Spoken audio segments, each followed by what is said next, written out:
Assalamualaikum warahmatullahi wabarakatuh. Perkenalkan, nama saya Melina Dwi Dahayu, NRP 19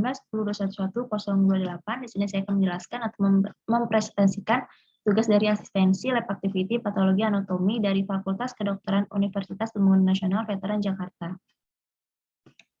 Saya mendapatkan kasus satu, yaitu di mana pada kasus satu ini ada seorang perempuan berusia 45 tahun datang ke IGD rumah sakit dengan keluhan sesak dan muntah. Dari pemeriksaan fisik ditemukan status generalis, berat badan 60 kg, dan tanda vital tekanan darah 160/100 mm raksa. Dan frekuensi nafasnya 28 kali per menit. Paru terdapat rongki pada kedua basal paru serta pada ekstremitas bawahnya, edema kedua kaki dengan pemeriksaan laboratorium kadar Hb 7,3 gram per desiliter, MCV dan MCHC-nya normal, barium 41 mg per desiliter, kreatininnya 32 mg per desiliter. Kemudian pemeriksaan USG-nya ditemukan kedua ginjal mengecil, densitas korteks meningkat, batas medula, korteks kabur. Manakah pernyataan yang sesuai untuk perubahan gambaran mikroskopis untuk kasus tersebut? Nah, yang pertama ini, apakah diagnosis dari kasus tersebut? Berdasarkan dari kasus satu itu, saya mengambil diagnosis yaitu CKD atau chronic kidney disease. Kenapa saya mengambil ini? Karena pada pemeriksaan ini, pada anamnesis ditemukan sesak dan muntah. Kemudian dari pemeriksaan fisiknya ditemukan tekanan darah meningkat, frekuensi nafasnya meningkat, kemudian terdapat rongki di kedua basal paru dan edema di kedua kakinya. Kemudian pada pemeriksaan laboratoriumnya, kadar Hb-nya ini menurun, ureum dan kreatininnya meningkat. Kemudian pada pemeriksaan USG-nya, kedua ginjal mengecil, densitas korteks meningkat, dan adanya batas medula korteks kabur. Nah, selanjutnya, bagaimanakah patogenesis dan patofisiologi dari kelainan tersebut?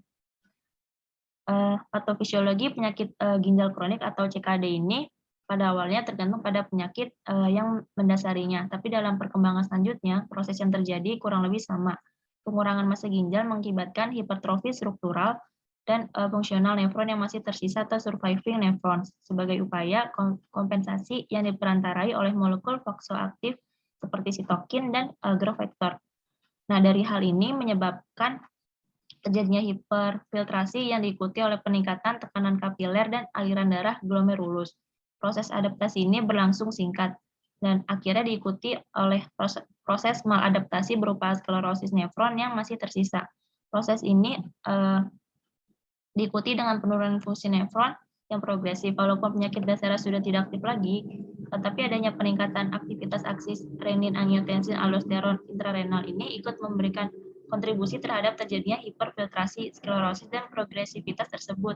Nah, aktivasi jangka panjang aksis renin, angiotensin, aldosteron sebagian diperantarai oleh growth factor seperti transforming growth factor beta atau TGF beta. Nah, beberapa hal yang juga dianggap berperan terhadap terjadinya progresivitas penyakit ginjal kronik atau CKD adalah albuminuria, hipertensi, hiperglikemia, dislipidemia, dan juga terdapat variabilitas interindividual untuk terjadinya sklerosis dan fibrosis glomerulus maupun tubulointersisial. Dan pertanyaan ketiga, terangkan secara singkat mengenai kelainan tersebut. Pertama, saya akan menjelaskan dari etiologi, faktor risiko, manifestasi gejala atau klinis, komplikasi, dan juga prognosisnya. Nah, kemudian pertama saya menjelaskan etiologi, di mana etiologi pertama ini CKD disebabkan oleh bermacam-macam hal, yaitu bisa berupa glomerulonefritis akibat infeksi yaitu endokarditis bakteri, hepatitis C, hepatitis B, ataupun HIV, atau yang bersifat kronis. Kemudian adanya diabetes mellitus, menyebabkan nefropati diabetik, hipertensi, penyakit nefrosklerosis, uropati obstruktif, batu saluran kemih, tumor, lupus eritematosus, sistemik, amiloidosis, penyakit ginjal polikistik, dan juga ada pengguna obat-obatan yaitu obat antiinflamasi non-steroid, antibiotik, siklosporin, ataupun tacrolimus. Kemudian faktor risikonya, manifestasi dari CKD ini sangat bervariasi tergantung pada penyakit yang mendasarinya. Nah, CKD ini dia merupakan multi-hit process disease, sekali mengalami gangguan fungsi ginjal, maka banyak faktor yang akan memperberat perjalanan penyakitnya. Nah, faktor tersebut dikenal sebagai faktor progresivitas CKD, yaitu dibagi menjadi dua, tidak dapat dimodifikasi dan dapat dimodifikasi. Nah, tidak dapat dimodifikasi ini terdiri dari usia, jenis kelamin, ras, genetik, hilangnya massa ginjal. Nah, dapat dimodifikasi ini seperti hipertensi, proteinuria, albuminuria, glikemia, obesitas, dislipidemia, merokok, dan kadar asam uratnya. Nah, manifestasi klinis atau gejalanya ini ada 7. Yang pertama ada gangguan keseimbangan cairan, di mana adanya edema perifer, efusi pleura, hipertensi, peningkatan JVP, ataupun asitesis. Nah, kemudian ada gangguan elektrolit dan asam basa, yaitu tanda dan gejala hiperkalemia, asidosis metabolik, dan hiperfosfatemia. Dan ada gangguan gastrointestinal dan nutrisi, yaitu adanya mual muntah, gastritis, ulkus peptikum, dan juga malnutrisi. Nah, pada kelainan kulit, ditemukan kulit terlihat pucat, kering, pruritus, pigmentasi kulit, ataupun ekimosis. Kemudian ada gangguan neuromuskuler, yaitu adanya ditemukan kelemahan otot, gangguan memori, ensefalopati uremikum. Selanjutnya ada gangguan metabolik endokrin, yaitu ditemukannya dislipidemia, gangguan metabolisme glukosa. Kemudian ada gangguan hematologi, yaitu anemia, anemia mikrositik hipokrom atau normositik normokrom, dan juga ada gangguan hemostasisnya. Nah, komplikasinya itu, komplikasi CKD itu meliputi penyakit tulang dan mineral, atau CKD MBD atau chronic kidney disease atau mineral bone disease. Kemudian ada penyakit kardiovaskuler, yaitu perikarditis, penyakit jantung koroner, dan henti jantung. Kemudian ada komplikasi dari neurologisnya, kemudian ditemukan infeksi, komplikasi nutrisi dan saluran cernanya, anemia, dan hiperparatiroidisme sekunder.